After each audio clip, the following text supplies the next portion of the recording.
What is poppin', y'all? It is your boy Gardi3, and welcome to the Coffee and Sports Morning Show. I apologize. We were having some technical difficulties. We're running a little late. Hey, that's all right, though. Joining, of course, it's not really my morning show. He's the foundation of the morning show. He is Mo Better. How you doing, Mo? Hey, good morning, Brett. Good morning, chat. Hi, Key. Good morning. Good morning, Kyle. Appreciate everybody joining us. No, absolutely. And I feel like we kind of have to start with last night, right? Because that was just pure insanity. Game one of the NBA Finals, Thunder Pacers, and it was better than advertised. We thought it'd be a good game. Turned out game one, we got an instant classic. Say, it's a good old Pacers story. Thunder go up 15. Pacers proceed to walk them down and steal game one from them. So, Mo, what did you think about game one? What are some things you observed from that? I felt like I was watching two different games. In the first half, Indiana couldn't have played worse with all the turnovers. Record number of when you have that many turnovers, you're supposed to get blown out by 30 or more. And the crazy thing is the Thunder could not execute off those turnovers. They only got 11 points off of over 25 turnovers. That's crazy. And yet and still, they're in control of the game. They go up 15. Indiana goes on a run. They respond.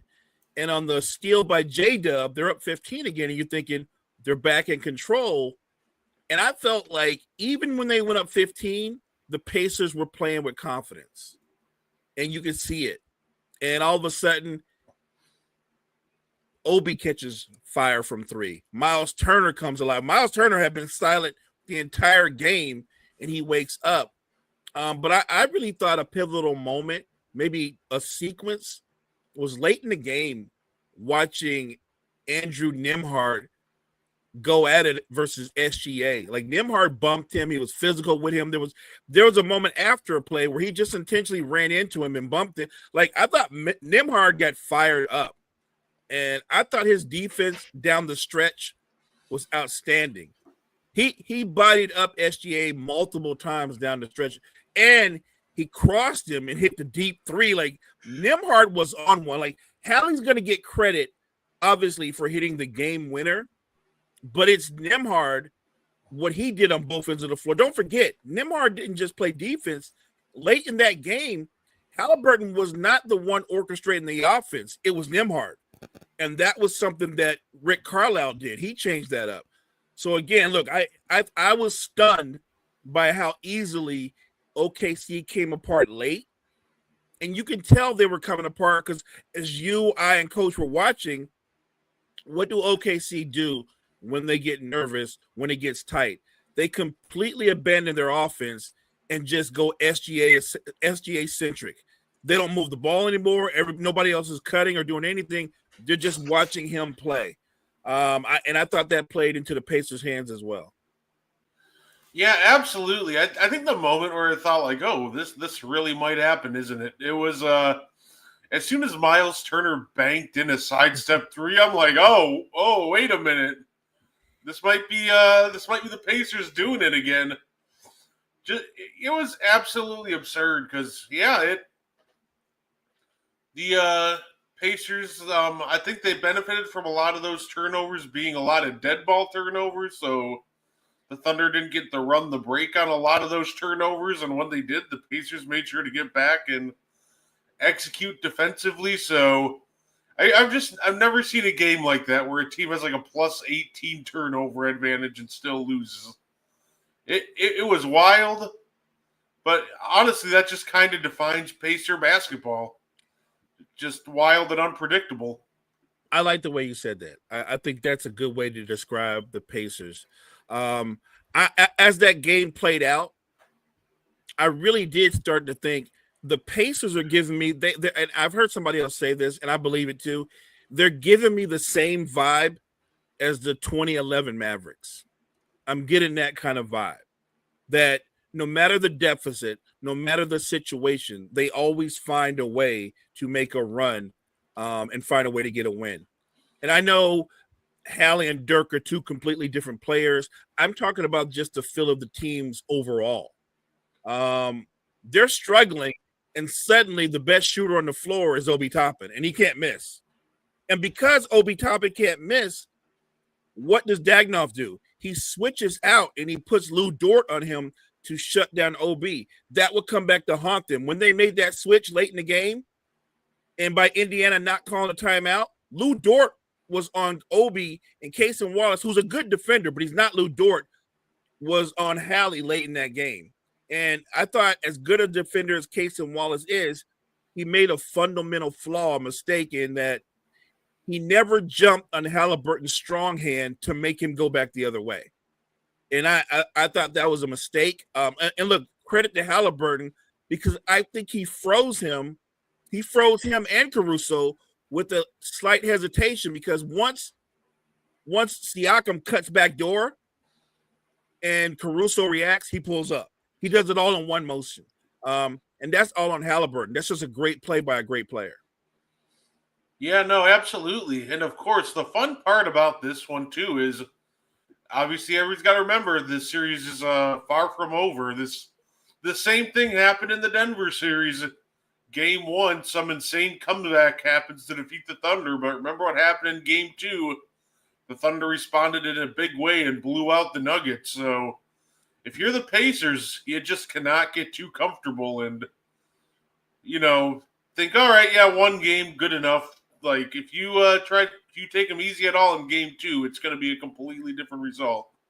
I agree, but I will say this. This is also a factor that we talked about. We talked about this before the finals. OKC comes into this finals an overwhelming favorite, which means they have a different kind of pressure. Indiana is playing with house money. They have no pressure, none at all. They've been told that they're coming there basically to be a sacrificial lamb. And then OKC loses game 1, and the way they lost down the stretch, I think that does get into your head. Remember, their core, SGA's 26. But I believe, Chet's 21, 22, J-Dub's 22, 23, Lou Dort's 24. They're a young basketball team. And I know that's why they brought in Ihart, who's a young veteran, and a guy like Caruso. But late in that game, I thought they started to show their youth. I thought they changed their offense and how they play offense. Instead of it being more about body movement and player movement, it was ISO ball, give it to SGA and everybody get out the way. And I think they got away from what they did. They got away from being who they are. They got away from being who they are early in the game. What did Mark Dagnov do right off the bat? He didn't start the lineup he didn't go with the double bigs because he didn't feel like he could play with the double bigs because of how fast the Pacers played. I think you have to be who you are and play your style, and then find out whether or not you have to make adjustments. He kind of blinked early on, and I think that did affect the game. Look, we can talk about the first half all we want. I'm just judging off of what I saw the last 10 minutes of the game.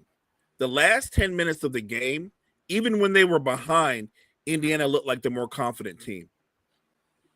And I think going back to the double big lineup in the second half, probably would have been fine because, obviously, the small ball lineup worked in the first half. They forced 19 turnovers in the first half. But in the second half, they were not getting turnovers. They got 6 turnovers in the second half. So I think once kind of the turnover well started drying up, and that just kind of, killed the small ball lineup. If you're not turning the ball over, then we started to see Turner, Siakam, and even Obi Toppin start to leverage their size inside on that lineup. So I think they just got to be more quicker to pull the trigger on getting out of that small ball lineup if it's not working in game 2. Yeah, look on SGA's miss late in the game. Had you had one of your bigs in there, I think you would have had a better chance to get offensive rebounds. There's a play where Nembhard does a tough pull-up, and it's an air ball, and Siakam is able to catch it and stick it back in because there's no size in the game at all. And I think that hurt them late in the game. I'm not one of those people that go, well, this means because Indiana won game 1, they're going to win the series. It was a stunning upset. But I am the person that said this. If Indiana can walk in there punch OKC in the mouth and find a way to win game one, it absolutely flips the series. And I think now you can have a series. I understand what OKC was able to do against Denver in game two. The difference is Indiana's a completely different animal. No, they don't have Joker, but they play at a different pace, and they play in a way where everybody on the floor is an offensive threat. Like when you watch the game, look at Indiana's numbers. Nobody had 20 points, but they had like 5 or 6 guys that had 14, 15, 16 points. That's team basketball, and they won the game that way. Like Hallie didn't have a great game. He had a great finish. I thought Nembhard was a beast when it mattered most. Don't forget Neesmith's late catch, and he had a great catch and shoot 3. Siakam made a great late 3. He also had a great block. Like watching Indiana play, that was unique in that no one really had a monster game, but they found a way to overcome OKC with a collective effort. No, fair enough. I'm definitely looking forward to game 2. Game 1 definitely made me pick on everybody that was going into the finals. Like, oh, this is going to be a bad finals. Right. Started talking about everything but basketball, market size. Like, this is why I always say, just let it play out and enjoy the ride. Because obviously, as soon as I saw the matchup, I got excited. Like, the best defense versus the best offense were left in the playoffs. Like, yeah, give that to me 10 times out of 10. Sign me up for another game like game 1. I'm here. If we're so lucky as basketball fans to get a few more games like that, or even luckier that we get more games like that and we end up with a game 7, sign me up for that. Oh, absolutely. A more interesting basketball news. Hey, what's up, Cottrell? Keith, thank you for tuning in as well. The Pelicans came out and said they are moving forward with Zion. Now, my question to you, Mo, is that a vote of confidence? Like they still think Zion can be the guy?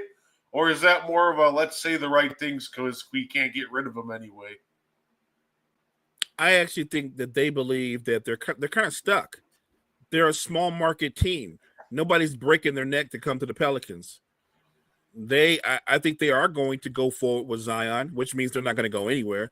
But yes, they're going to go forward with Zion, and Zion's going to do what he's done since he's been in the league. He might play 45 games. He's going to put up some nice numbers. He's going to miss a majority of games. They're not going to make the playoffs, and then they'll say the same thing next offseason. And it's like just do the same thing over and over and over. You know what I mean? They're really rolling with that, what insanity is, by doing the same thing over and over again. Zion Williamson is a transcendent talent. He's not a transcendent player. He certainly isn't a leader. And we talk about availability as being that's an ability. That's not a strength. That's not a big part of who he is. And everything he's done off the court as well dictates to you that he's not a franchise player.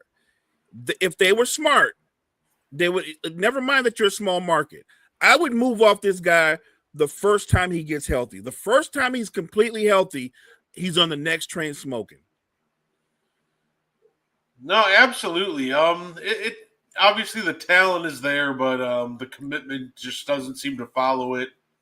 I still see people, and it's funny because I still see people try to argue like, oh, we should, our team should trade for Zion, a top 10 talent. I was like, I mean, like the talent probably is top 10, but will he ever realize it? And I don't think it's happening.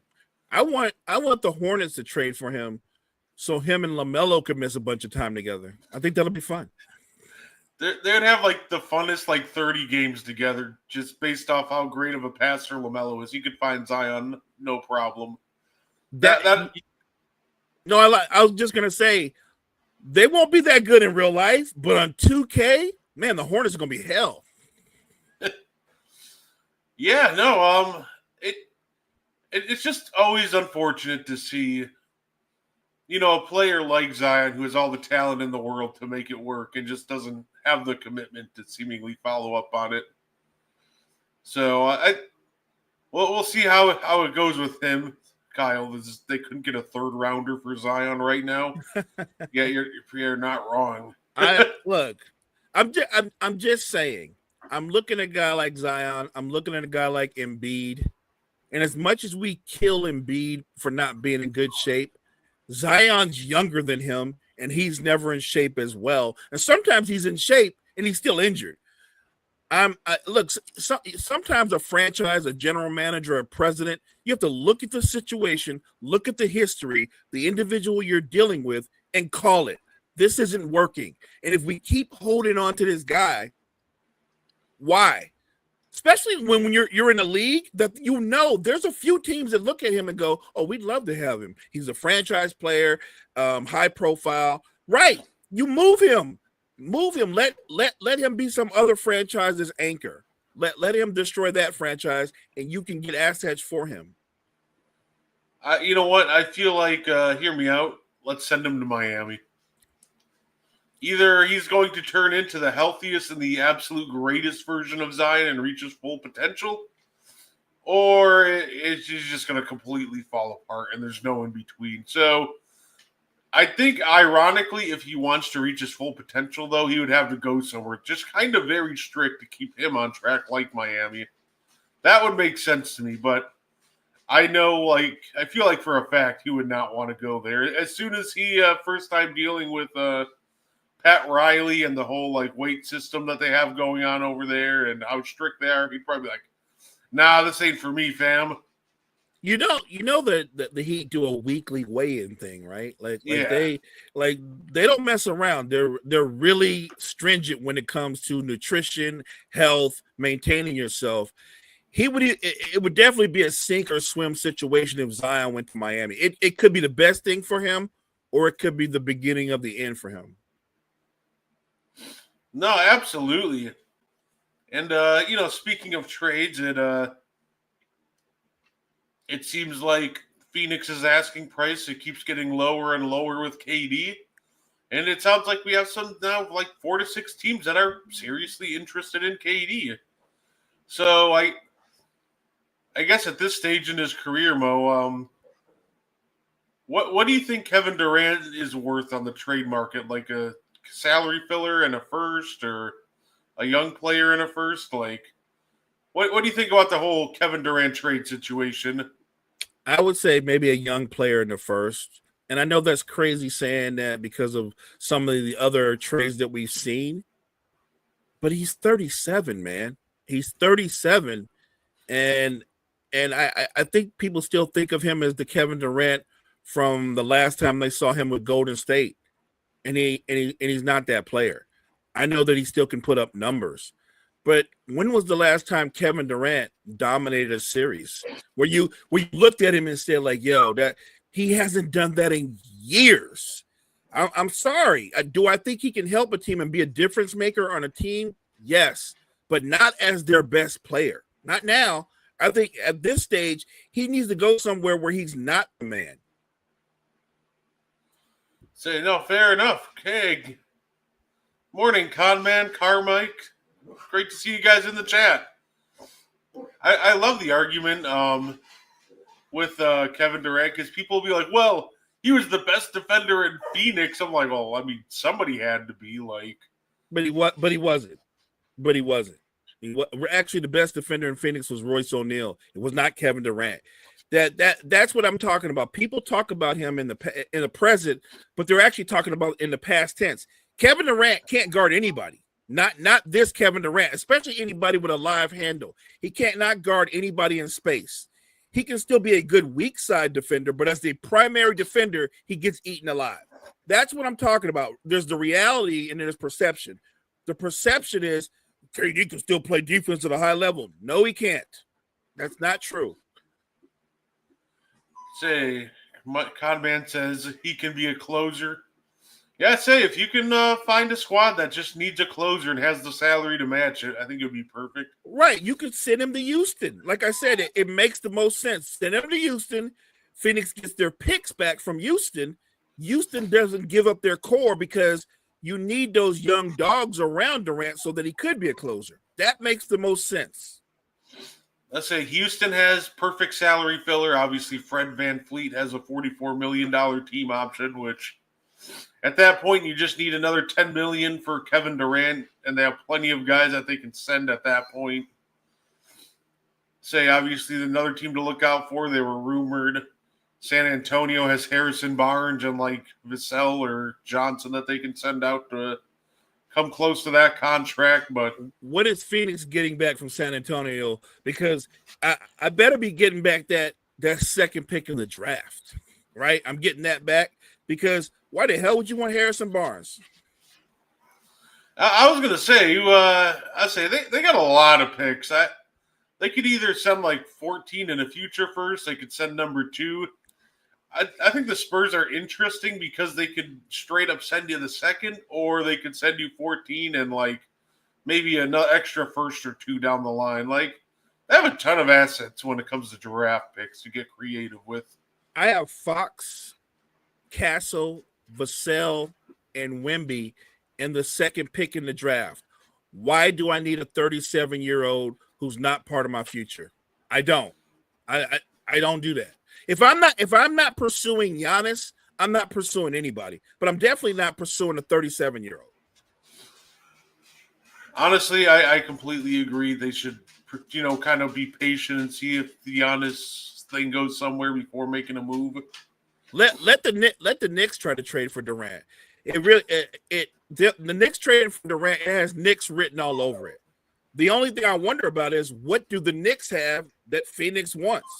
Because they want Mikal Bridges back. They had him. They gave him away. They already had him. Like they're not wanting Bridges. They're not going to want OG because they're the same guy. You're not giving up Brunson. They definitely don't want Cat. I don't see how that trade ever gets made. No, absolutely. The Knicks have a lot of like salaries to match these big contracts, but then you're just kind of like, well, they already sent out like all their first, so let's. Like, I'm not sure the young talent that's coming back for that, but yeah, and I think that's the other thing with KD that Conman just mentioned that a lot of people got to remember too. He is up for an extension next year, so you're trading a young pick, and then obviously you got to make sure to extend him as well. So I'm not doing that. I'm not doing that. So yeah, pretty much you better be ready to not only give up those young players, but you're probably also giving them at least like another 80 to 100 million in an extension for a year or 2. I just want to remind everybody one more time. The last time Kevin Durant was on a deep playoff run, a meaningful run where he won, he was on the Warriors. It's been a minute. He is not. Look, don't be fooled by numbers because we've had this discussion before. Bad teams have leading scorers. Don't be fooled by numbers. Look at your eyes tell you the truth. When he played against an elite player, when they barely made the playoffs, he got destroyed. He's not the same player. Anybody that thinks if we get Kevin Durant going to the finals, no, you're not. Don't do it. Don't do it. I think the last series that I saw, like, let's say I know I'll give KD some credit for that 2021 series against the Bucks.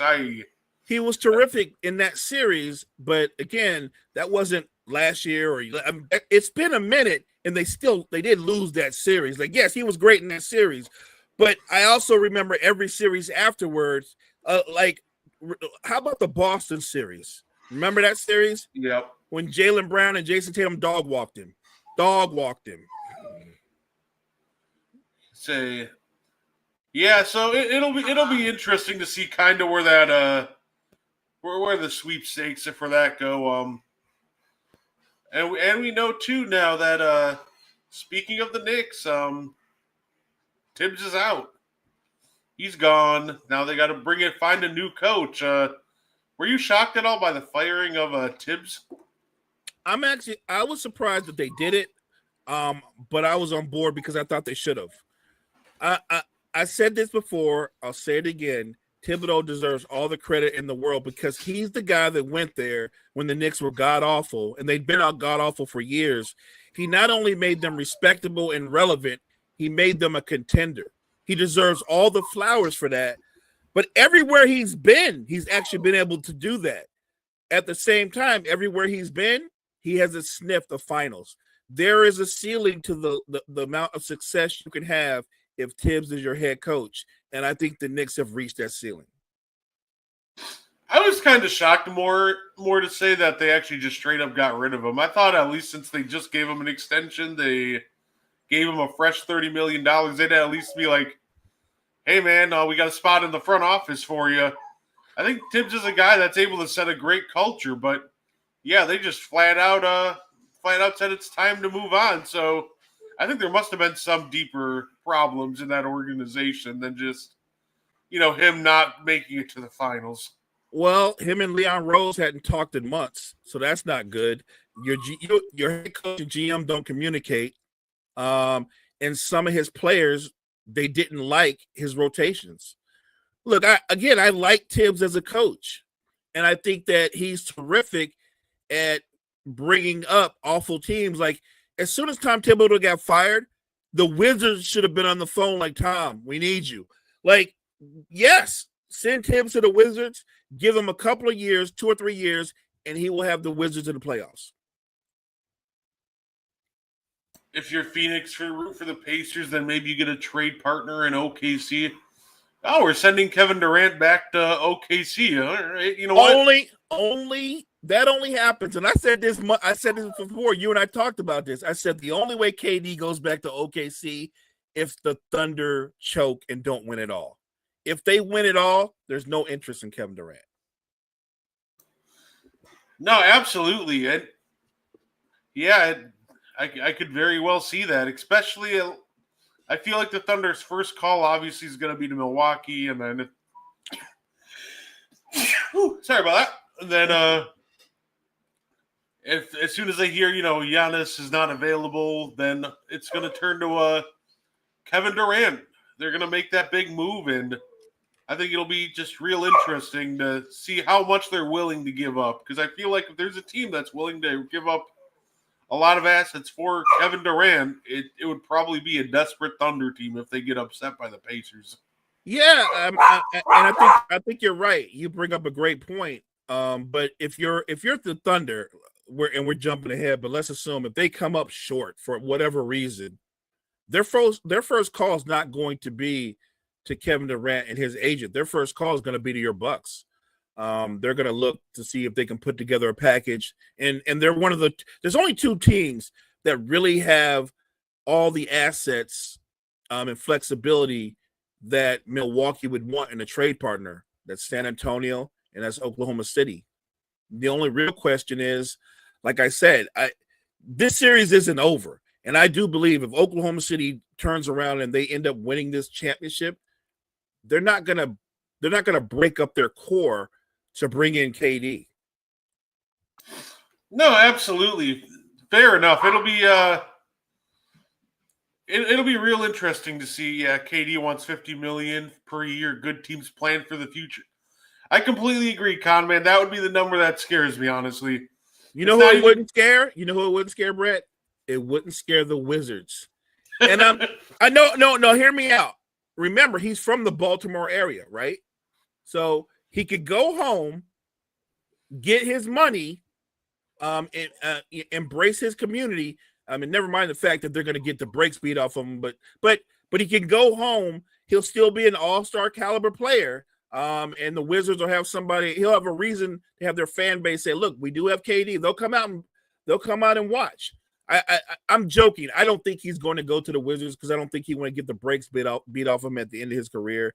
But money-wise, a team like the Wizards, they wouldn't hesitate to give him the money. Say bold trade idea, and I don't know if I'm just messing with Kyle here, but obviously the Celtics could look to move on from multiple players. Obviously, they might look to move on from guys like Drew Holiday and Kevin Durant being a one-year rental. Could they possibly make a move for KD, use him to try to compete next year, and then if it doesn't work out, they can just move on from him, and he could just almost be like just Cap space gone, free cap space. That's it. Here's why that's kind of interesting, right? Because Kevin Durant goes to Boston, and you still got Jaylen Brown. You move on from Drew. Al Horford's gone, but with your centerpieces being Jaylen Brown and Kevin Durant, and you still have Derek White, Peyton Pritchard, and some of the other peripheral players, I think Boston is they're still a title contender. Correct? They're still a title contender. Yeah, absolutely. Even if he's a 1-year rental, they would still be a title contender. And here's the interesting part. Let's say they go through the season. The Celtics don't win the title, but they have a nice little run with Durant. Tatum comes back a fully healthy Tatum in 2026. And Durant wants to come back for another year. Brown, Durant, Tatum. I'm just saying, because on that team, Kevin Durant wouldn't have to be the man. And I think that would work better for aging Kevin Durant. That he could play off of two stars like Tatum and Brown. Like they could do what they do throughout the game. Durant could be the closer, because I think that's the role that he's looking to play wherever his next stop is. Not necessarily being the leading scorer, but being the closer. Yeah, and no, absolutely. And I really think that might be an idea that might intrigue Boston, just because, like, if it works out, great. And with Kevin Durant being 37, maybe you can convince him to sign for, a little bit of a cheaper deal to chase that championship. Because I think, maybe you can convince him. I was just about to say, to sign it just enough of a discount to stay under that second apron, or try to. If it doesn't work out, okay, let him walk. At the end of the day, this is a Celtics team that's really good at draft and developing. So I'm sure that if you gave them the extra cap space that comes moving on for multiple contracts like Drew Holiday and guys like that, especially since Holiday's under contract for another 3 years, there might be a team that's confident enough in themselves to be like, yeah, cool, we can make something work with an extra, $50 million in cap space. I want to remind everybody, Brad Stevens is one of the smartest executives in the NBA. And while most of us are saying, like, well, look, Tatum's coming back in 2026. Holiday's probably going to be gone. Al's going to be gone. This will be I won't say a down year, but this will be a year where the Celtics are not title contenders. Maybe Brad Stevens says, why should it be a down year, Brett? Why can't I play around with some contracts and I can get Kevin Durant on a 1-year rental? I can have a conversation with Kevin Durant and his agent and say, hey, you know what? You guys come in at a lower number. Next year, when we have your birds rights, we can re-sign you for maybe a 2-year deal at a bigger number with Tatum returning, and we still won't hit the second apron. I'm just saying, we're doing hypotheticals. I don't know if that's completely out of the question. Look, I don't think Kevin Durant desires to go to Boston, and I'm sure they're not even thinking about him. But on this hypothetical, because you are without Jason Tatum's services for all of next season, I think Brad Stevens is like, no, we're still built to win now. And if I could get Kevin Durant, I'm going to get him. I'm going to get him, and we're going to be the scariest team in the East next year. Yeah, no, absolutely. It'll be really intriguing to see how the Kevin Durant sweepstakes turns out. I say it'll be interesting to see, kind of just in general, how everything turns out. Obviously, we'll have to see what's happening with Giannis first, because I don't think anything's happening until it's decided that he's staying or he's going. Which, from all the latest intel, it sounds like Giannis just isn't going anywhere. Yeah, I think this KD and his burners can stay away. Kyle said his burners. We got the finals. We got the NBA draft. Yeah, I completely agree, Gene. That was a fantastic game last night. I say NBA draft should be interesting, because I was just about to say I'm really intrigued to see what Philly does with number 3. I think the obvious choice for them is stay and just draft like Ace Bailey. But we know what, Daryl Morey can get a little impatient at times and want to try and get a big name. So I think he'll just chill at number 3. say I think he'll chill at number 3 and take Ace, but if I'm the 76ers and I'm Daryl Morey, I'm pretty much keep continuing to tell myself, listen, don't fall to the temptation. Don't use number 3 to go after some bigger name star, because right now that would be like a Kevin Durant deal, and I think they're just better off taking like Ace Bailey at that point. Daryl Morey needs to ignore every instinct he's ever had. He needs to do the opposite of every instinct he's ever had. Because if he doesn't, they are going to trade that pick for a big name star. And they don't need that. Keep it simple, stupid. Draft Ace Bailey. Put him with McCain, Tyrese Maxey. There's your core. I know Embiid is still there. If you're not going to move Embiid, that's fine. But those 3 guys, I think they can help sustain Embiid's career if you use him differently.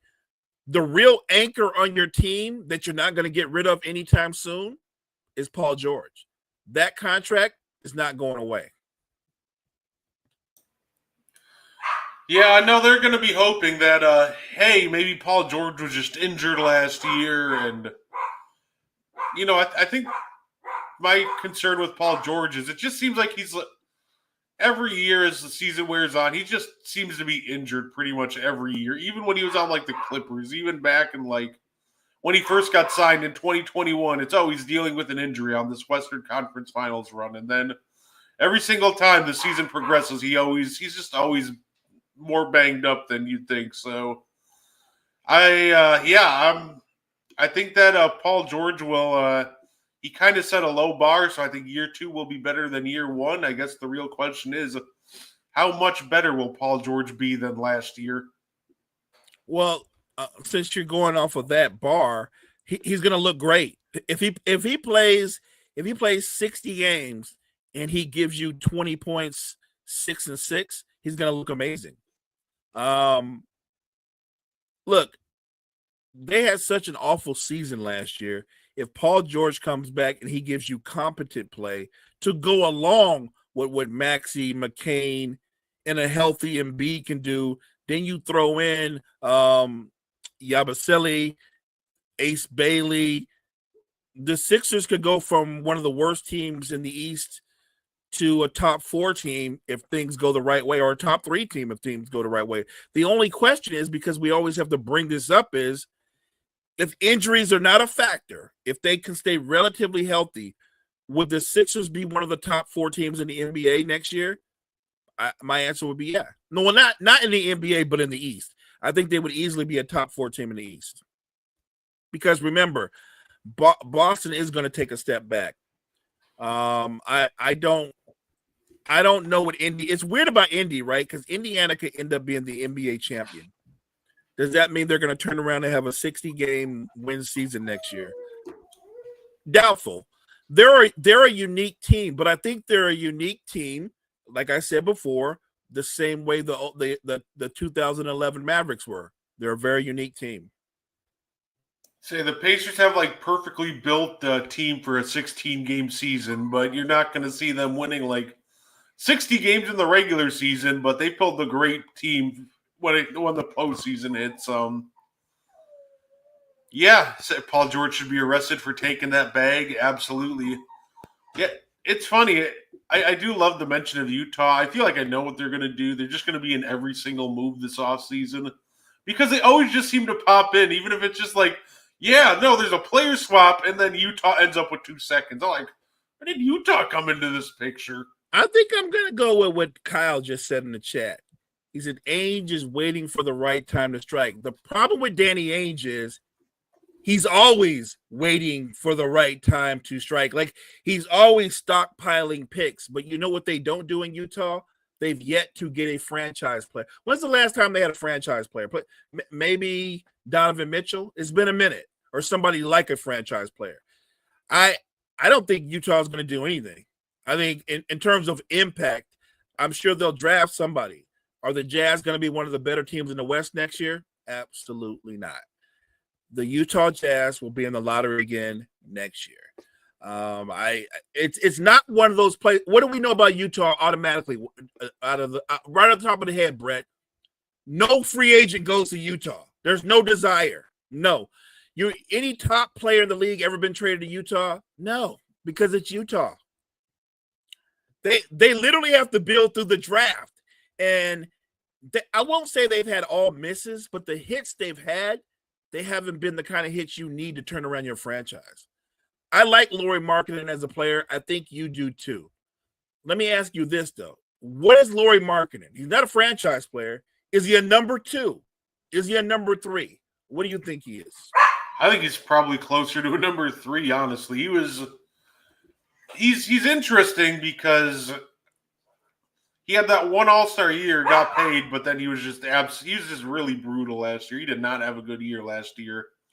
I'm starting to think, like, I don't think he's going to be a consistently All-Star level Lauri Markkanen, but I think he's probably somewhat closer to maybe that one year was it when he was on like Cleveland and he was really good for them and he was a solid number 3 option. Like, I think he could be a solid number 3 while providing some great rim protection as well. So it's just interesting with Utah because nobody's lining up to go there, and they get like one franchise guard like every decade, which they end up having to trade. So right. The 2000s, obviously, it was Darren Williams. And they had, they had Williams and Boozer? Yeah.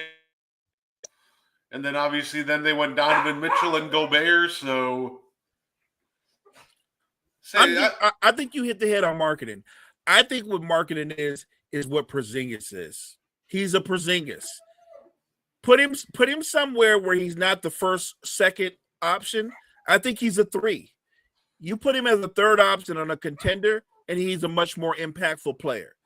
But as long as he stays in Utah and they're trying to build around him or make him one of their centerpieces, they're never going to be any good. No, absolutely. Yeah, and I say they also could be a team that might be willing to take on a bad contract if you give them enough picks. So honestly, I just saw the chat. Codman said, "Quiet as kept. If a max type player is offered a max, they will come. Not to Utah. Not to Utah. What max type player? You know what kind of player might come to Utah? Paul George might come to Utah. But give me. I'm talking about a top flight player. Donovan Mitchell couldn't wait to get out of there. You think Anthony Edwards would ever go to Utah? Ever, never, ever, never, ever. It's not happening.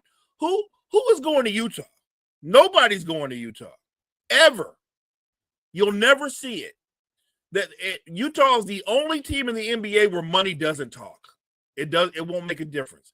Nobody is going to that wasteland. Utah is basically the NBA version of an apocalyptic world. Nobody's going there. It is dead land. And the thing, too, is if you're like a max contract player, you're probably a max contract player to multiple teams, and that kind of hurts because for a small market, in order to attract like a max contract player, you need something. You need a superstar to attract them. You need like stability to attract them. And right now, the Jazz just don't feel like they have either. Like, what's the appeal? You might get to meet Karl Malone. What's the appeal? what is the appeal? There's no appeal. There's no appeal. I think to me the most telling sign is even a team like Milwaukee with Giannis wasn't necessarily attracting big names in free agency. They obviously got like Drew Holiday and Dame, but obviously they had to trade for both of those guys. And we saw even like, for example, LeBron in Cleveland. He wasn't attracting really many big stars to come play with him in Cleveland. Facts. They had to trade for Kevin Love. Nobody wanted to go to Cleveland, right? Yeah, like Jakeem Noah said, who wants to take a vacation to Cleveland? So, I've been to Cleveland before. I took my high school senior class trip to Cleveland. I had a good, just for the record, I actually had a nice time in Cleveland, but it didn't wow me. Look, there are just certain places or destinations in the NBA that I'm just being real. Guys don't go there by choice. and one of them is number 1 on the list is Utah. Number 2 on the list, Sacramento. Number 3 on the list, probably Cleveland. Number 4 on the list, Charlotte. Nobody's going to the Hornets. You know when you go to the Hornets? When your career is over. Or when you're a young player and you want your career to be over, you go to the Hornet. Like there are just places that are not destination points. And the problem is, if you're Utah and there's a big name free agent, let's say, for example, if De'Aaron Fox was a free agent, he's not going, and Utah wanted him, or New York wanted him, or Philly wanted him, or LA wanted him. You know who's not going to get him? Utah. They're not going to get him. I would say they're a team that, you use to raise your market value. Like, well, oh, you're only offering 25. Well, Utah over here is offering you 30, even though you're just like, yeah, you're not going there, but I see what you're doing here.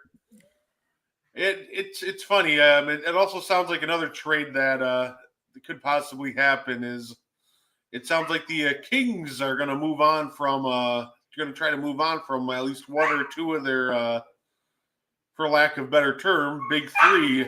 So I guess do you think I think the guy that gets moved out is DeMar DeRozan. Do you have any spot you'd want to see a guy like DeMar go? I think DeMar, because of his ability to score still, even in his early 30s, I think DeMar could fit in a lot of places. But I think at this stage, I would want DeMar as a guy coming off the bench. Do you know what I mean? Not a bench player per se, but like my instant offense guy coming off the bench, because he is a ball dominant player and he's best when the ball's in his hands. So I think he can fit for a lot of teams' needs in terms of scoring punch off the bench. But he could end up in a lot of places other than Utah. But he can end up in a lot of places. The Lakers could use that kind of firepower. They wanted him a couple of years ago, but they made a choice, or LeBron made a choice. He took Russ over DeRozan, which, whatever. I've always liked DeMar, but he's more of an ISO type player. At this stage in his career, like I said, I think he has more value in a lesser role.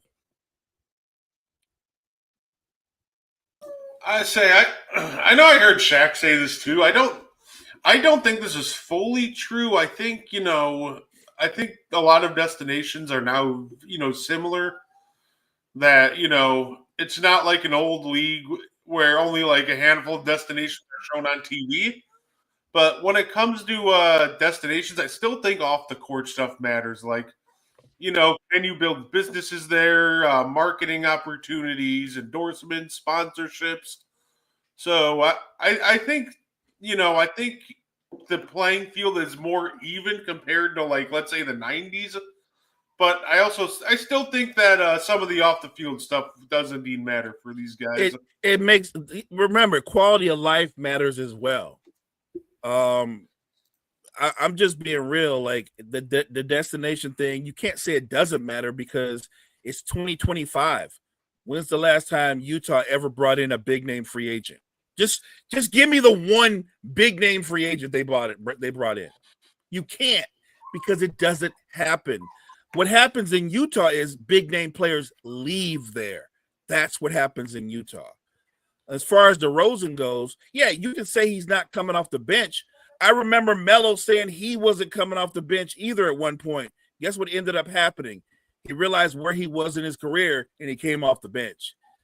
Now, DeMar DeRozan could go to a really bad team, and he can start, and he can put up numbers. But if he wants to be on a contender and win a title or compete for a title, he's not starting. I saw the most craziest DeMar DeRozan take, and it was so funny. Somebody was talking about, yeah, DeMar DeRozan was a below average defender, and somebody commented, he's like, nah, in his prime, DeMar DeRozan was a top 15 wing defender in the league. I'm like, no, he wasn't. If he was a top 15 wing defender in the league, like, Toronto would have never looked to get rid of him. Look, I love DeMar. Defense is not his forte.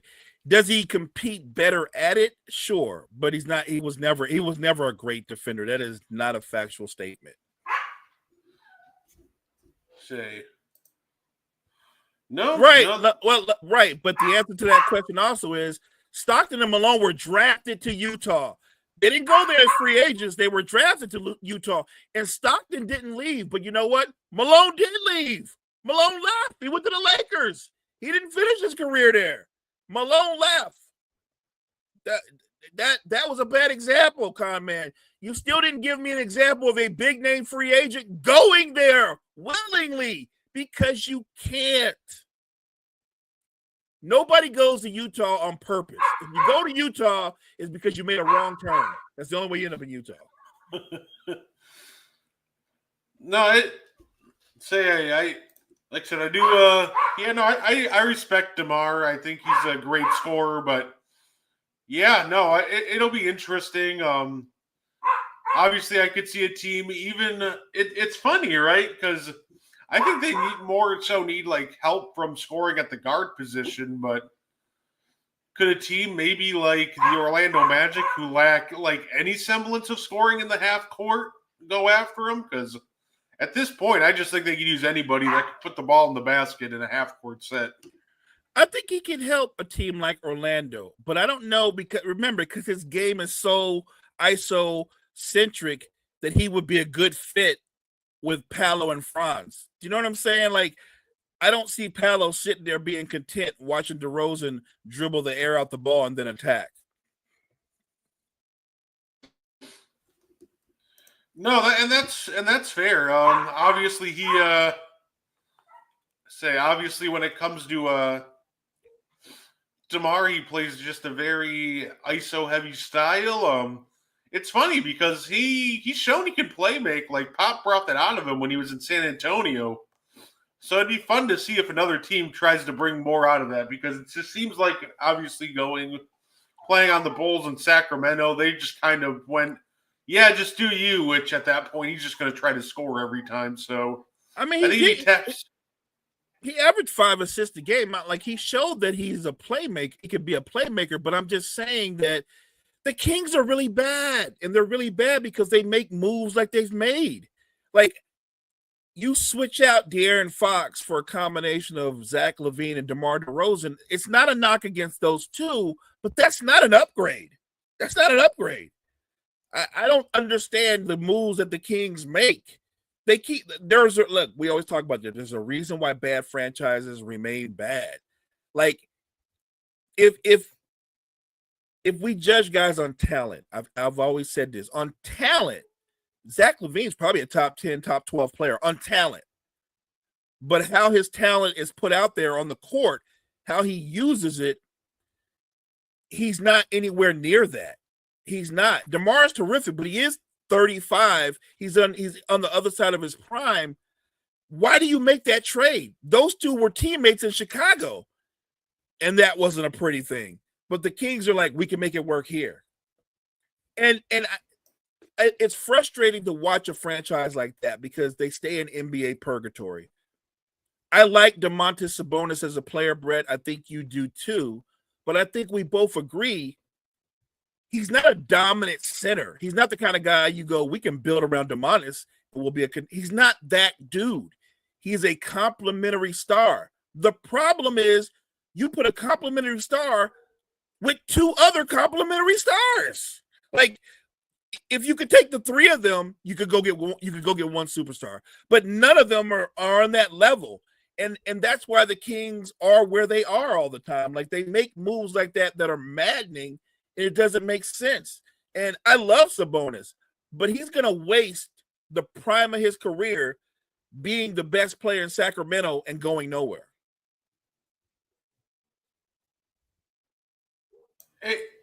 I can't even imagine, like, Kings fans. Like, imagine in 2020 told them, yeah, both Fox and Halliburton are going to be top 10 point guards in the league.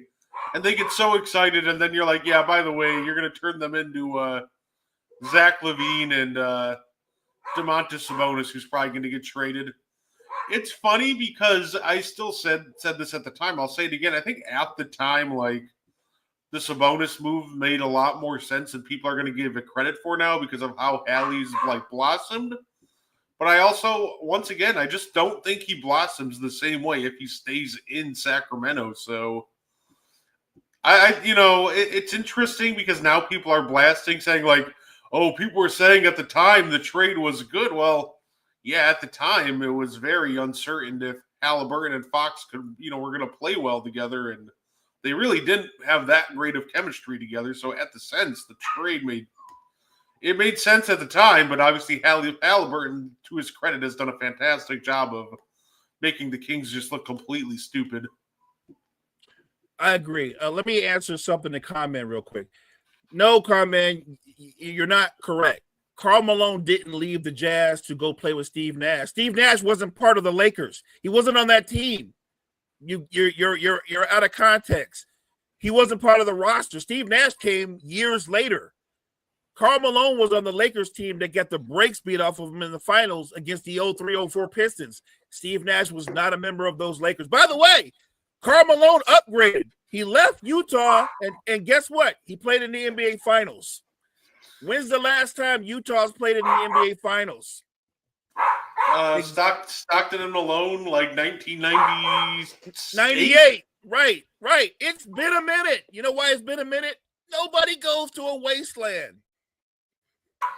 Say bad teams are also bad because they overvalue their own talent. Facts. Say Brooklyn Nets fans right now. I saw like Brooklyn Nets fans fighting for their lives. They're like, oh, we shouldn't trade Cam Johnson. He just had his career best year. I'm like, yeah, exactly why you should trade him. You trade the role player when the value is at its highest, not when it's at its lowest. Like, the Thunder have a dynasty because they traded their 29-year-old MVP candidate. Like, don't get attached to a 29-year-old 3-and-D role player. But I think Sabonis is the exact kind of that was the Gary Payton Lakers, but I think Sabonis is the kind of star, like the kind of star level player that would end up in Utah. Like, not quite a superstar, but a star that can go there, have some fun, put up some good numbers, and just be beloved by the community. Yeah, look, that's the kind of star that will go to Utah. I agree with you 100%. But that's not a superstar. That's a star. That's the kind of guy that will go to Utah. I'm talking about a franchise difference maker. Like, we're early in Wemby's career, but let's say Wemby came up as a free agent. You know where Wemby's not going? He's not going to Utah. Yeah, and you know what? No, I was just gonna say, at the end of the day, I think that's why I do agree with, like, Ainge is gonna be patient. He's waiting to strike because I think he's hoarding all these picks because he's waiting to draft his franchise guy. And I think once he get him, maybe they win the lottery for AJ Dimebasta, or they win the Boozer sweepstakes down the road. Once they get that star player, I think that's what he's saving his picks for, because I think that's when he goes all in. I just hope Danny Ainge is alive when they get this franchise player. I hope Danny Ainge is part of the Jazz. You know what I mean? I hope he's still part of Jazz management and is still alive when this franchise player drops into the Utah Jazz's hands. And by the way, Kyle, yes, that's the Gary Payton Lakers. That was the Gary Payton who was no longer the glove. That Gary Payton that played for the Lakers was the mitten. Oh, Gary Payton's so fun. I love Gary Payton all-time debates. It's so funny because they'll try to bump him up because he has a ring like the 2006 Miami Heat ring. Are we really doing this right now? Come on. Sadly, the Gary Payton that was on the Heat was even worse than the Gary Payton that was on the Lakers. Like, that was not the glove, man. Like, he got a ring. But when we're talking about great players, I'm talking about when you're in your prime. Gary Payton in 96 balled out, but they didn't win a title. It's like saying, well, Mitch Richmond's got a ring. Yes, he sat on the bench and stole a ring. I believe it was the year that the Lakers took out the Nets.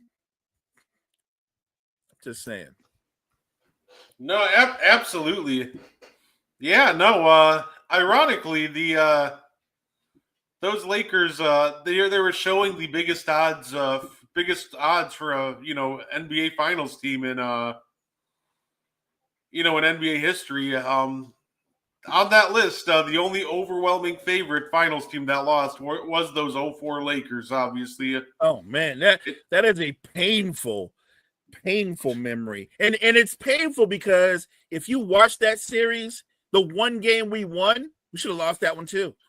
We should have lost that one too. Like they completely dominated the Lakers. Like I believe the last game of that series, the Lakers scored 65 points. Yeah, it just I think like it almost felt like everything went wrong that series. Like it's funny because Shaq still put up like 26 or 27 on good numbers, but Kobe couldn't, shoot efficiently to save his life. Prince had that man in jail. Gary Payton just like refused to shoot. It was a huge issue. They were just ignoring Gary Payton because he didn't want to shoot.